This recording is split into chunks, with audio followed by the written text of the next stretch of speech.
Hey friends, it's Rana and today's video is a book versus movie review about I'm Thinking of Ending Things by Ian Reid. So let's start with the book. A few years ago when I first vaguely heard about this novel, I thought it is about suicide because of the title. Then I've seen some booktubers talking about it and they said it is a relationship novel, that's why the title is I'm Thinking of Ending Things, that mean break up. That's why it took me that long to finally read this book, because I am not a big fan of these types of books, but it ended up to be something totally different. So I've decided in August to finally pick it up because I found the audiobook of it available on Scribd and it was very short and I really needed a quick read. So the book is a horror mystery thriller novel and it is told from the point of view of an unnamed girl who is going on a road trip with her boyfriend Jake to meet his parents for the first time. And throughout the novel, she keeps thinking that she wants to break up with him and end their relationship, hence the title, I'm Thinking of Ending Things, because she keeps repeating that phrase in her mind. I also was thinking of ending things because I really didn't enjoy the first half of the book. It was a really slow start, then it picked up at the middle of the novel, and the end was really great and it ended up strong. Many people describe it as a horror novel. I didn't find it really scary at all, maybe creepy but not scary in my opinion. It is a very creepy book, especially towards the end of the book, and throughout the novel you really get confused who is stalking her and calling her and sending her voice messages. I started liking the book from the point where they left his parents' house and went in their way to the school. Things really became creepy when they arrived at the school and Jake decided to go in and leave her in the car because he saw someone looking at them from one of the school's window, which made him really angry. Then she decided to go out of the car and go inside the school to look for him because it took him really long time and he didn't come back. I really appreciate the school part and the ending because they are what made me like this novel. And what went down in the school and how the actors on audiobook performed it really gave me chills. I highly recommend listening to the audiobook because it is the great way of consuming the story and it makes it a little bit easier for you to understand the ending. To be honest, when I finished the audiobook, I sat down and kept staring at the wall because I wasn't really sure if I really understood the ending 100%. That's why I went and read many reviews and theories about the end. I'll now explain the ending, so if you didn't read the novel and you are planning to, please skip this part because it is very spoilery. And if you read the book and you want to understand the ending more, keep watching. The spoilery part starts here, you have been warned. So, the general consensus is that Jake is the school's old janitor and he suffers from dissociative identity disorder, i.e. multiple personality disorder. And he has been working in the school as a janitor for many years. He imagines this whole dating and girlfriend scenario and he writes it down on a stack of paper, or was it a notebook?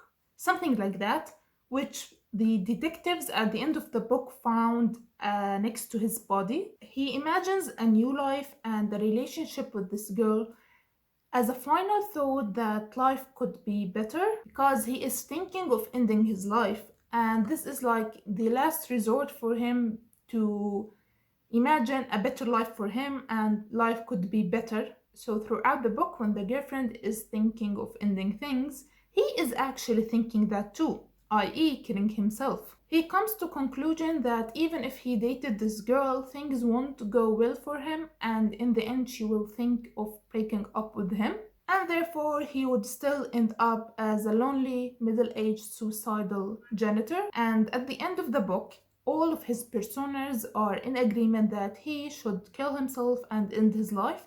That's why the narration shifts at the end of the book from first person singular to first person plural. Here is where the audiobook played a big part of my understanding of the plot twist, because throughout the book the narrator was a female, But at this point, it starts shifting in the voice tone and ending up to be a male voice. I've read many discussions and theories about this genius of a book, and I can't talk about all of them in this video or we will stay here till tomorrow. I really love this book. I've never read anything like it before and I gave it 4 out of 5 stars. So that's it for the book review part, and now let's go to the movie review part. So now for my opinion on the movie, I found it to be a disaster.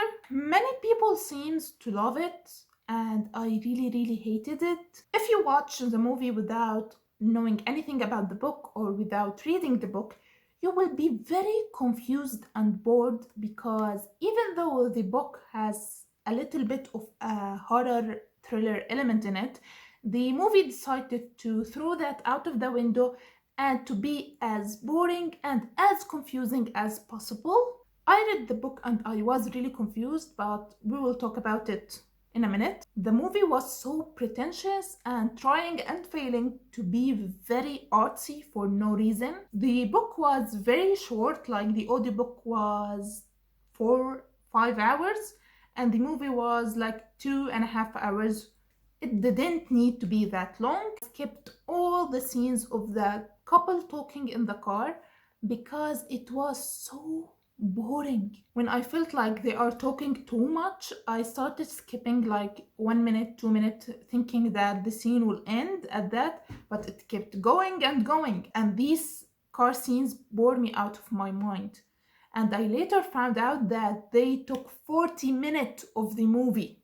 The car scenes of the couple talking, only talking, took 40 minutes of the movie. They also added many weird, unnecessary things like the age pending scenes in the parents' house and the unsubtle change of clothes throughout the movie. Like she starts the movie wearing red, then it becomes, I think, blue. Then she is wearing a dress, she comes back to blue.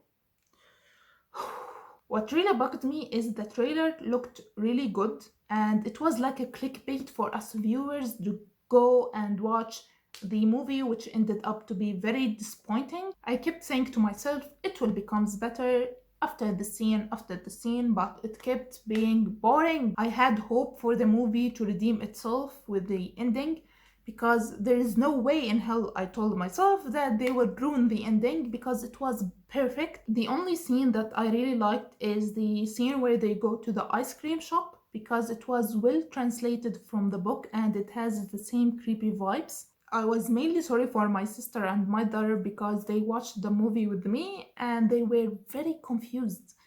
I was confused and I have read the book. They tried to guess what will happen in the movie because I told them that it will be unexpected. They guessed that the parents will murder her, or she will murder the parents, or he is a serial killer. Then when they arrived to the school, I told my sister and my mother that here is when everything will make sense and they will love the ending. And I was really excited to see how they will act the ending.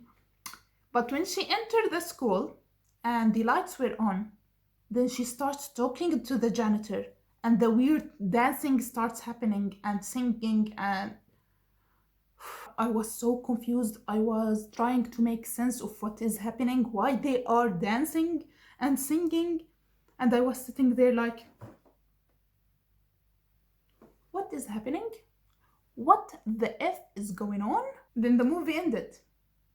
And I sat there for like 10 minutes after that trying to explain what the movie was supposed to be to my family, because they were so let down and I think they won't ever trust me on choosing another movie for our movie night. I would have been satisfied if they made a good ending to the movie, as it is perfect in the book, but they also decided that no, we're gonna destroy that ending and give you a nonsensical ending for you guys. I hope you enjoy. I really want to know what the author thinks of this adaptation. I hope he is offended, because I was offended. They took the best part of the story and turned it to a shit show. I rated this movie 1 out of 5 stars on Letterboxd, and it doesn't need any more explanations why I hated it. Would I ever find a good book to movie adaptation, or should I give up? Please recommend me a good book to movie adaptation because I'm starting to lose hope. So that's it for today's book versus movie review. Please don't go and watch that movie. Just do a favor to yourself and listen to the audiobook. Thank you very much for watching. I hope you liked this video. Please subscribe to see my future videos and I will see you next time. Bye!